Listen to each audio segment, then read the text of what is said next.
me do the right thing for once.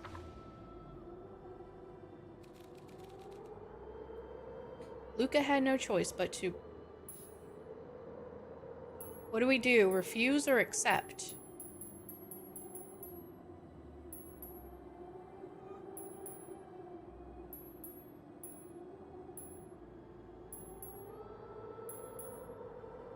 What if I do refuse?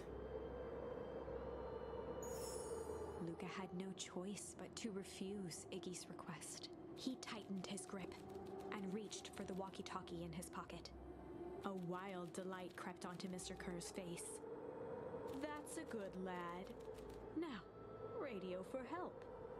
Iggy begged Luca with his eyes one last time, but Luca pressed the button and called out. We need help. Mr. Kerr is in danger. It wasn't long before they were once again surrounded by clipboards. Mr. Kerr sighed with relieved frustration. There you are. You really are a worthless lot, aren't you? Mirror, now. A clipboard dutifully produced an ornate ivory hand mirror, and Mr. Kerr began preening his tousled hair. Ah, that's better. Mr. Van Horn, I applaud your sharp thinking under duress. I'll put in a good word for you with the founder. Take them away. A swarm of hands overpowered Luca. The last thing he saw before a cloth bag was pulled over his head was the defeated look on Iggy's face. The end. Oh, man. I think this was one of those times where doing the right thing was the wrong thing. Well, crap. Okay. Let's go back and do it. I had no choice but to accept. Luca had no choice but to That feels accept awful. Iggy's request. With a quiet blink, Luca watched a teardrop sail down into the howling void. As his fingers slowly gave up, he met eyes with Iggy. Good.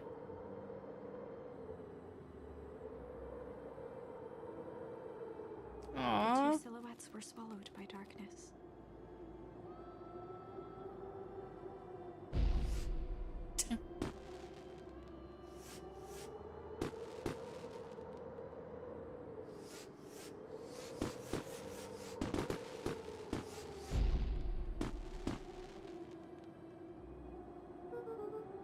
Hell of a goodbye, Iggy.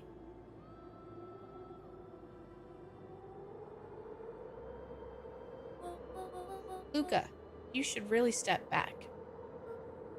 What? Quickly. Oh gosh. Curious. Ah, but of course. Those fireworks of Iggy's must have been just the right amount of energy. We should get out of here before perennial harvest arrives. Not until you tell me what just happened. Your friend's sacrifice just saved this town.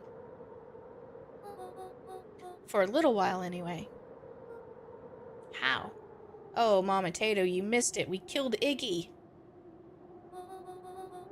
Tempus liquamine is a peculiar substance. It can change the relationship between matter and time itself. But doing so requires unfathomable energy. In a closed system, that energy can only come from its surroundings. A useful side product of this property being, by adding precisely the correct amount of energy to it, one can create a cryogenic cascade.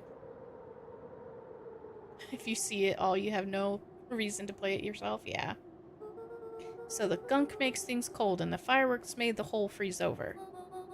That's one way of putting it, yes. As dumb luck would have it, the fireworks aren't strong enough to generate a runaway reaction. I shudder to think what would have happened in that I have case. some idea what that would look like. It will take them a good while to safely break through and access the source again. That's the downside of watching you play this game. Yeah, that's the downside of watching a lot of people play games. What is it? Raft? I refuse to play Raft because I watched so many people play through Raft. If you know all of this stuff, why haven't you been helping? I have been, in my way. Each one of us has a role to play. Thank you for the hydrate.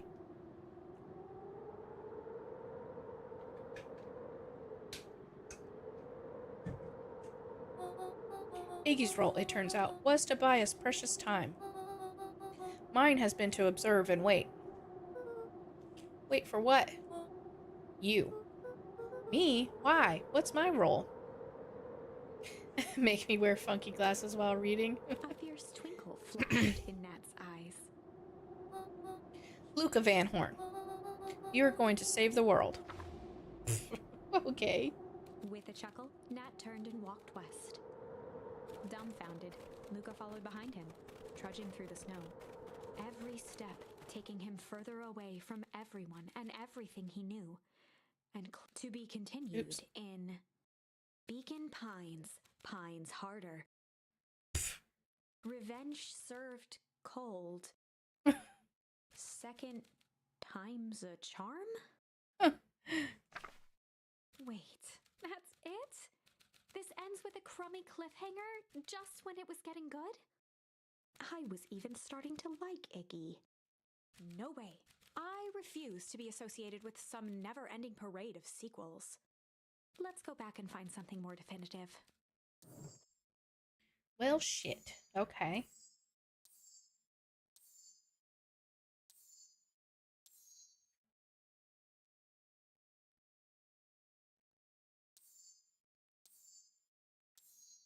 Well, I guess we need to go back here.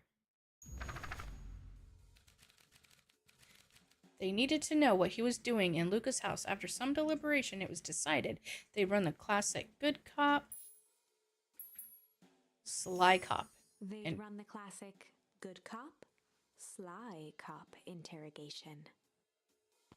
Luca and Rollo ducked behind a barrel, leaving Beck to her task. With a few crisp snaps, she roused Mr. Tolliver.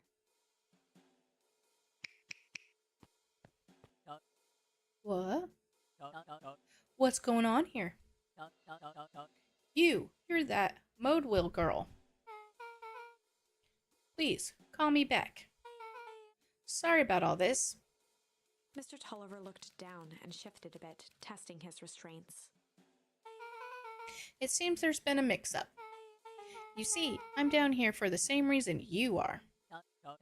Juniper sent you here? Beck caught herself before letting the surprise manifest on her face.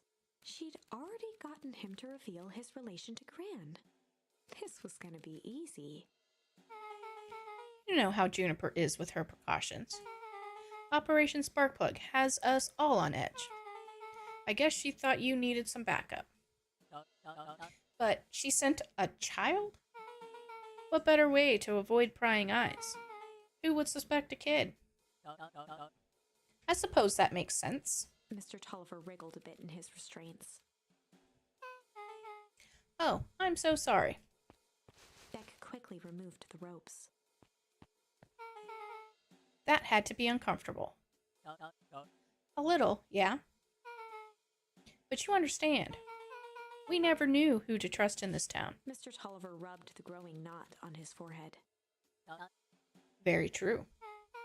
So, it turns out we are both here to... Beck twirled her hand, as if to prompt Mr. Tolliver to finish her thought. destroy the evidence. Beck shook her head and clicked her tongue. Yep, the old gal is nothing if not thorough. Mr. Tolliver let out an amused huff in agreement. Love being the TV remote because it's missing batteries and I have the phone. She sure is. Can't blame her, though. If anyone were to find out that we're going to destroy the source, well, we both know how bad that might be. No one will know anything once I finish cleaning things up down here. Beck was on a roll now, playing Mr. Tolliver like a fiddle. You're sure you can finish this up on your own? Juniper trusted me for a reason. You can leave the rest to me. Good, there's one more loose end I'll go work on. Loose end? Oh, it's nothing, really. The other day, I had the radio on scan while restocking the candy shelf. And wouldn't you know it, I intercepted an old phrase in a perennial harvest transmission. Underground secrets. That's ominous. I think it might be a password, but Juniper dismissed it. Said it wasn't mission critical. What's the password for? We don't know. So, we have a password and nowhere to put it?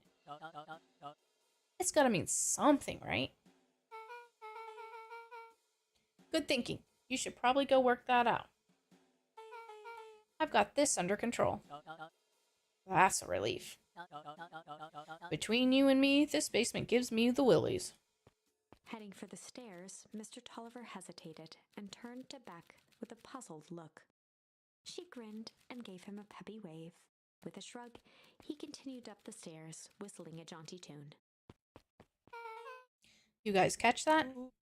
Sure did. This whole time, Mr. Tolliver's had a candy shelf. But all he ever sells us is apples. Beck blinked slowly in disappointment. The password, Rolo. Well, sure, but once things are back to normal, I'll be having a word with Mr. Tolliver about that candy shelf. Fine. In the meantime, I've got an idea. She turned to the table and began tearing small scraps of paper. He said he heard a password on the radio. Any good spy transmissions is never what it seems. Beck marked each scrap of paper and leaned back. We just need to find the hidden meaning. Okay. What's another word for underground? Buried? Covered? Could it be a cover-up? Maybe it's one of those each letter is a number thingies. So U would be 21. N would be 14. D would be... Ooh! It's an anagram. Nun Creek's drugstore. Beck and Beck looked at Rolo with amazement. Rolo, that was incredible. Well, it's either that or Corinne's nude rug store. Yeah, I think you were right the first time. How did you do that? What can I say? I love ciphers. Well, I guess we know where to go next. All right.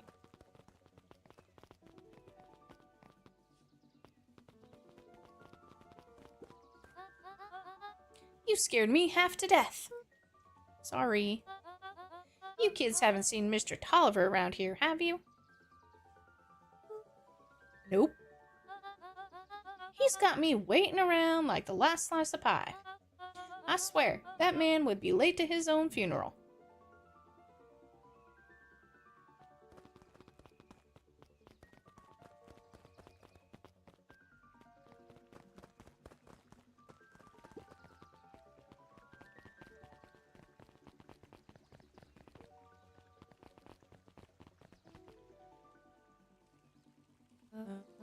You're late, Augustus. Sorry, sister. Was caught up with work. Work? You? I had a few more details to lock down for the festival. Oh, what do you have to report? What is this Insipid Town Festival really about? I think Gus looked around nervously. Mr. Kerr really does just want to do something good for the town. He's actually a pretty nice guy. You should spend some time with him. I didn't pull strings installing you as mayor so that you can make friends. Your job is to help me figure out what Kerr and Perennial Harvest's true intentions are with this town. We have a responsibility. This is our father's town. Was. Excuse me? This was our father's town.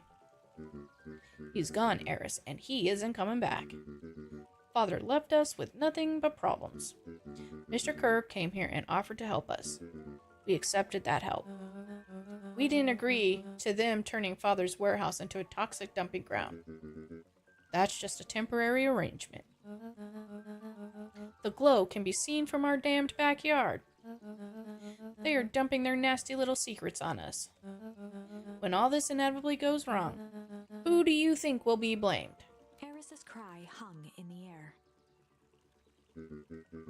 We have a new choice to make now, sister. This town is going to change whether we like it or not. Are we going to choose to be a part of that future or be forgotten in the past? It's a shame. Father named you Augustus. But you will always be just a Gus. Oh.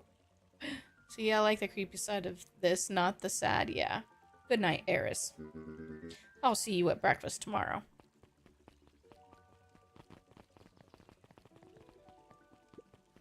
It's getting late, children.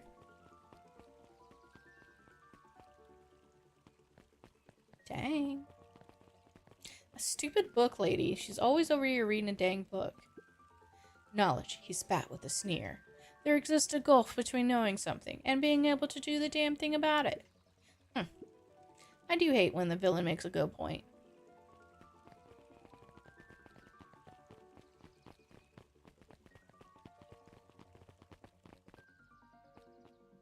Still want to know who names her kid Eris? I don't think that's actually her name. Solomon stood proudly at the entrance to the drugstore, holding a brown bag overflowing with black licorice. Hey, Solomon. We're looking for Mr. Nuncreed. Is he still in there? I'm afraid not. Then where'd you get the candy from? You might say we had an arrangement. Solomon shoveled a surprising amount of licorice into his mouth. Sometimes it's the small pleasures in life. Though we might not always have family to rely on. Licorice has never let me down. Ew. Well, I can't say licorice would be my first choice. But whatever floats your boat. You can tell a lot by a person by their choice of confection. Oh? Yeah, I guess. I like sour gobs. I'm certain you do. I always wondered why Mr. Nuncreed kept licorice in stock. You must eat enough of it to make it worthwhile. There are many ways to earn loyalty. For some, it's as easy as cold hard cash. Alright. Well, he's right. It's locked. There's gotta be more clues. Okay, let's see.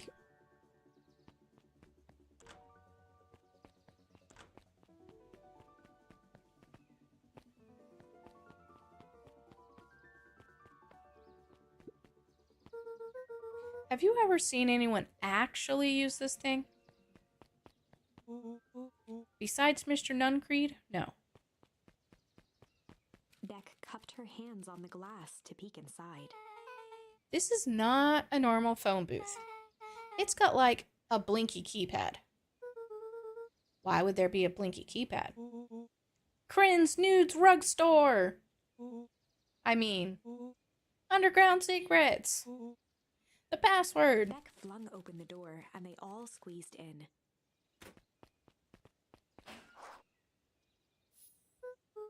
Alright, let's see here. Luca cracked his knuckles and entered the letters into the keypad. Underground Secrets. Sounds like that did something. Great. Now what? The inside of the phone booth dropped loose from its shell. Without even the space to panic, they closed their eyes, held their breath, and accepted their fate. Suddenly, the chaotic descent slowed to an effortless landing. It was unclear where they ended up, but at least it was solid ground. The air was stagnant and smelled vaguely of chlorine. Looks like a laundromat. I knew it! You knew that there was a secret hub full of strange tubes under a phone booth? Of course I did. Didn't I say that? No. I definitely thought it. Luca, do you remember when I said how cool it would be if the trans-dimensional conduits from Hank Atomic Issue 12 were real? Rollo, at one point or another, you've said that about every technology ever discussed in Hank Atomic. That's why I'm such a good predictor. It looks like each of these has something written on them.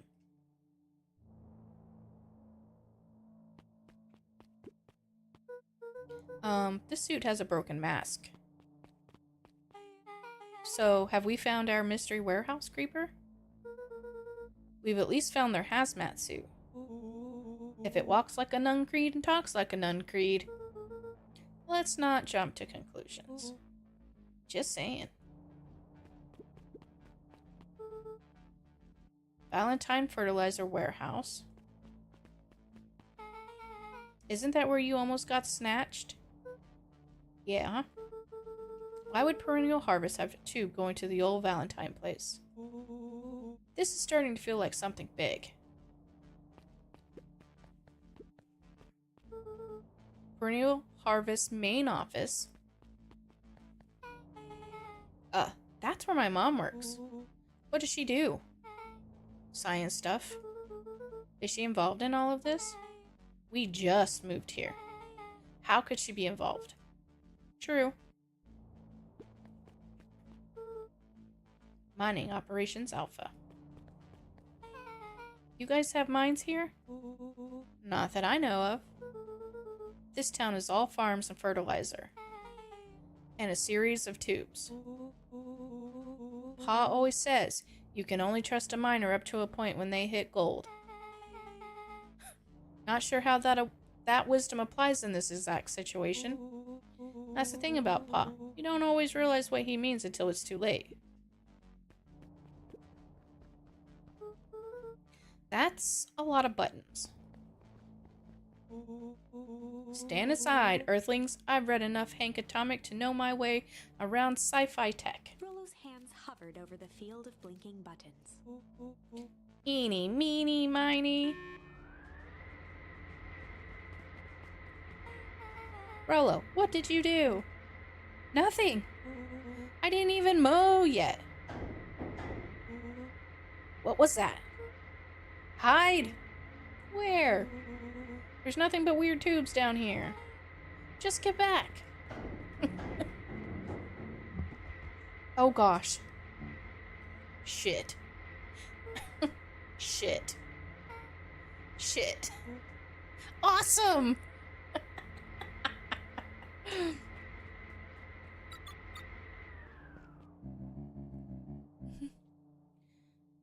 You all need to come with me now. We aren't going anywhere with you. Not until we get some answers, Mr. Underground Secrets. I told them it was an absurd password, but they love anything that makes them feel clever. They who? That's no matter. If I can keep you hidden until after the festival, I might be able to save your skins. We don't care about our skins. Hold on now, I like my skin. This all stops now, Nun Creed. Joseph waited for a moment in silence. You just sound like him. Who? Walt. You don't get to talk about my dad. You know, your father and I were friends back before. He gestured toward the strange tubes. All of this. That's a lie. It's true. I used to bounce you on my knee. What happened? Same thing that always happens. Reality, complications, life. We were a team, Walt and I. An idealistic doctor and a bright-eyed pharmacist. Both hell-bent on helping folks. So you were his sidekick? No. We were partners. He helped the patients, and I helped him. Yep, total sidekick. Nuncreed let out a growl of a sigh. Luca, I need you to know this. I need someone to know this. One day, Sharper Valentine comes to us. Says he's got an opportunity. He found something he didn't quite understand. And he's willing to pay us both handsomely to help him understand it. And my dad said no. Your father and I both believed in helping people. But the thing I could never get him to understand was, it's a lot easier to help others if you help yourself now and then. Classic sidekick into villain plotline. Walt loved being righteous almost more than he loved his family. He was wrong about one thing, though. When he begged me not to take Valentine's offer, he said, "Joseph, if a person says yes one time to Sharp or Valentine, he'll make sure they keep on saying yes to him until the day he's dead and gone." He shook his head wistfully. Sharper's long gone, but he's still got me saying yes. Is there a point to this sob story? Not really, no. Just an old man trying to delay what needs doing. Nuncreed took a menacing step towards the children. I tried to keep you safe. I tried to keep you and Juniper out of this, but you forced my hand. Luca began to laugh. What? You really don't know. My Gran isn't out of this. She's been scheming right under your nose. Juniper? Seems like she's planning on crashing the town's party. She's going to disrupt the festival? Why would she? The color drained from Nuncreed's face.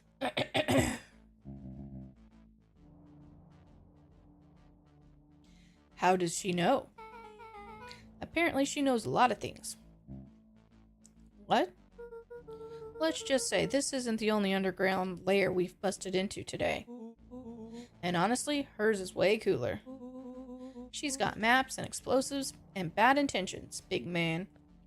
Nuncreed grabbed Luca by the shoulders. His eyes were frantic. You need to tell me what she's going to do right now. She doesn't understand that doesn't understand what it is she's messing with. Tell me now she's in danger, boy. I don't know. She had a map with a mark on the fountain in town square. The fountain? But why would... A jolt of realization struck Mr. Nuncreed. She knows about the source. What the heck is the source? If she tries to destroy the source, it could catalyze and... Dear God, she's gonna freeze us all.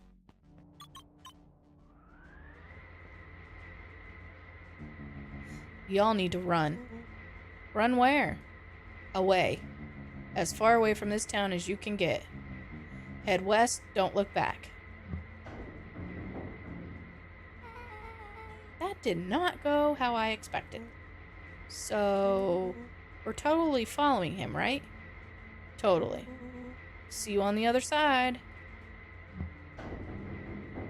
That does not sound like it would be a pleasant ride. You good? Yep. I love this town.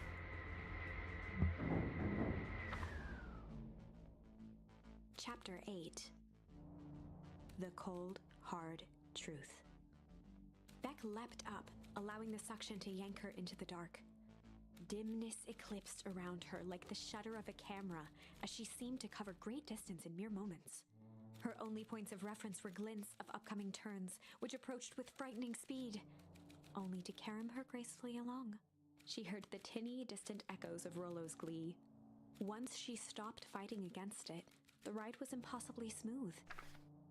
Then, all of a sudden, as if minutes had passed in an instant, light blazed into view. A burst of wintry air snuffed across her face, and she was flung out into the cold. Oh, that's what those manholes are for.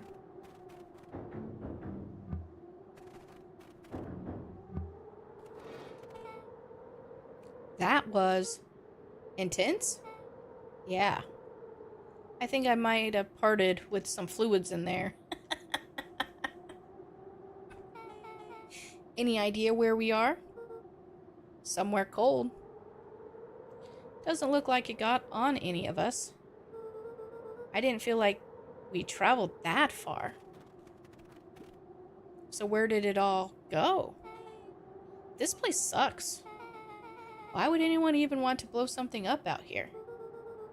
Only one way to find out, I suppose. We've got to catch up to Nuncreed.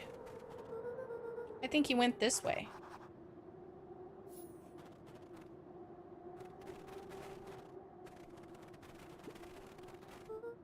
This looks familiar, yeah. Maybe we can clear off the snow.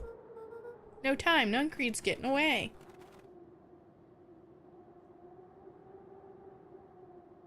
Hang on, just checking.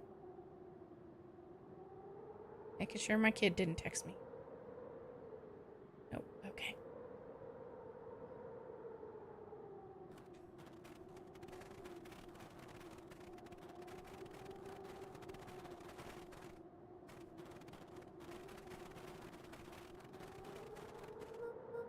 Okay, this is starting to feel really familiar. I may not be the most well versed on all things Beacon Pines, but this does look like some sort of frozen replica of town. Ah, I got it. It's so obvious now. Mr. Nuncreed is an alien. Oh, Jesus. Rollo, stick with me here. His species can only live in sub-zero temperatures. Oh boy, here we go. The source is their base camp dimension, so naturally they kept it cold.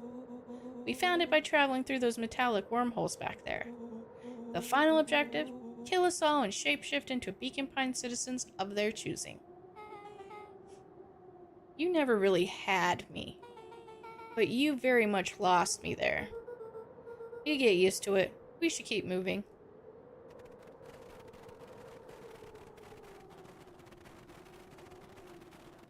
As they rounded the corner to the frozen town square, they spotted Mr. Nuncreed inching cautiously toward a pit at its center. He held his arms out gingerly, as if approaching a beast in the wild. Upon closing the distance, Luca recognized what Nuncreed was after. Gran stood confidently at the edge, one arm outstretched over the abyss. Nearby, a wheelbarrow had been emptied out. She held a lit torch, which flickered in the bitter wind.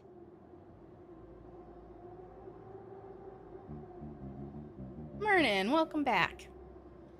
Juniper, I don't know what you think you're doing, but I assure you this is not going to solve anything. If you drop that, you've doomed this whole town. Oh, it wasn't me who doomed this town. I've been watching you, Joseph. I know what you done. You and your co-conspirators. Your net is being wonky. That stinks. Gran? What's happening? Luca, you and your friends need to leave right this moment. Mr. Nuncreed turned back toward the kids, desperation in his eyes. Listen to your grandma, Luca. This is between me and Juniper. Rollo and Beck held steadfast in awe. Luca approached closer. Mr. Nuncreed spun back toward Gran, his voice growing louder. You've got it all wrong, Juniper. Just hand over that torch. You don't understand what you're doing. How could I possibly trust you to do the right thing? Walt told me everything. He trusted you, and you betrayed that trust. Luca, did you know that this man's entire life is a lie? If it weren't for him, your father might still be alive. Mr. Nuncreed winced with anguish. His voice hardened. That's not true. They both now yelled, not to each other, but at fate itself, making their peace with long-held burdens. The wind howled with encouragement. Walt was like a brother to me. We just had different ideas about how to effect change. Very convenient that your way just happened to line your pockets. Now, that's not fair. They menaced at each other, both catching their breath. The moment balanced on a knife's edge. Oh, God. Amid a blur of emotions and memories, Luca's mind flooded with questions. The wind calmed, as if to give him the stage. And in the stillness, he began to...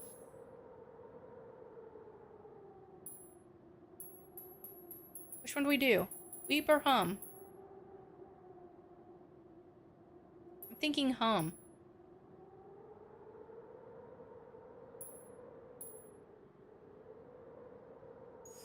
And in the stillness, he began to hum. After the death of his father, Luca had trouble sleeping. Each night, his mother would sit at the foot of his bed and hum a gentle melody. Oh, it's getting It sad was again. the only thing that could calm his mind. The only thing that, however briefly, could make it all seem okay. That melody pervaded every memory Luca had of his mother. Shivering in the raw snow, he began to hum it out loud.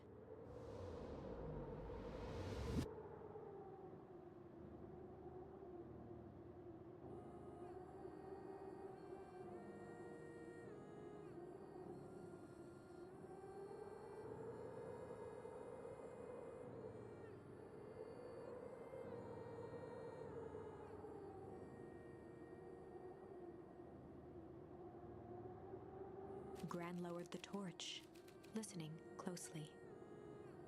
As recognition slowly set in, her heart sank. Those countless nights of consolation, the incomparable loss they shared together. She let the torch fall to the snow and sizzle out. A few steps toward Luca was all she could bear before dropping to the snow herself.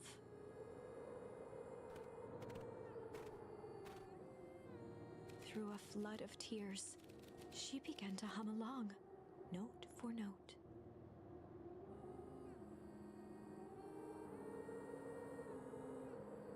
Luca lifted his head in astonishment. The last time he heard that melody was the last night he saw his mother. How do you know? I'm so sorry, my little buckaroo. Buckaroo? The only people who call me that are my dad and your mother. Luca blinked through blurry, watery eyes, trying to see more clearly. He could just make out the impression of a familiar face. He peered across the snowscape at the woman on her knees. Something about her was undeniably his mother. Only smaller, older, changed. Mom? That's right, buckaroo. What? Mom? Luca sprinted as fast as he could toward his mother. Oh, the ooze. They held each other close, and the cold retreated from their bodies. Eleanor? I thought you were gone? You should have known I would never abandon my son. Eleanor looked down at Luca, tightening her embrace in an appeal for forgiveness. How? You're a smart man, Joseph. I thought you'd have pieced it together by now. You were exposed. Mom, I don't understand any of this. Teenage Mutant Ninja Turtles. What happened to you? Where did you go? Why did you leave me? I never left you. I was always right here, Luca. Why did you lie to me? It tore me up, Luca, but I did it to keep you safe. I thought that getting answers would help us both move on. But the more I discovered, the more I realized the danger we were in. Until Perennial Harvest was stopped, it was better if everyone thought I was gone. You could have trusted me. These are bad people, Luca. They wouldn't stop until they got what they wanted. And they don't care who gets hurt in the process. Then what do? We have to stop them. Joseph slumped into the cold, wet snow. They can't be stopped. This is too big. I tried beating them at their own game. I'm done fighting fire with fire. For the first time in a long time, her voice felt like her own again. No more lies. I see now there's a better way to stop Perennial Harvest. The cold, hard truth. Luca gazed down at Nuncreed with pity. He looked small. Joseph stared into the snow as if searching it for answers. Come on, everyone. We've got a party to crash.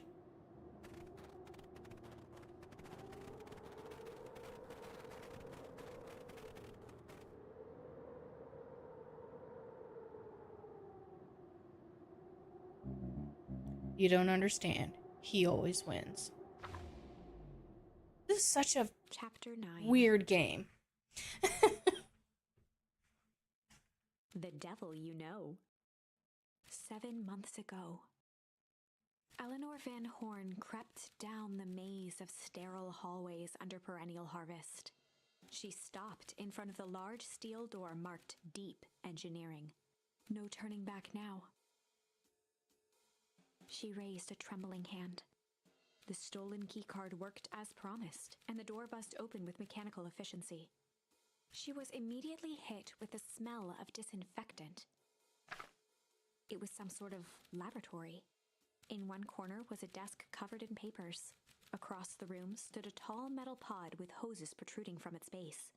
She rushed to the desk and began shifting through the piles of papers. They were experiment reports on something called Tempus Liquamen.